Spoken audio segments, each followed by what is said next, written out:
রানী Rashmoni James Hastings সাহেব নামে এক ইংরেজের কাছ থেকে জমি কিনে দক্ষিণেশ্বর মন্দির প্রতিষ্ঠার পর সেখানে প্রধান পুরোহিত হিসেবে নিযুক্ত হন রামকুমার চট্টোপাধ্যায়।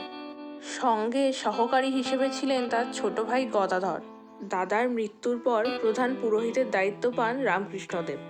শোনা যায় রানী রাসমণি জাতিতে কৈবর্ত হওয়ার কারণে প্রথমে নাকি মায়ের প্রসাদ গ্রহণ করতে চাননি রামকৃষ্ণদেব।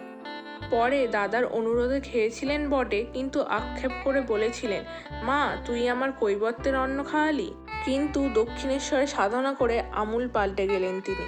সমস্ত ছুঁতমার্গ ভুলে সমন্বয়ের বার্তায় তিনি হয়ে উঠলেন এক বিশ্বমানব। মন কালী বলে ডুব দে রে মন কালী বলে হৃদিরত না করে রগাধ জলে রত না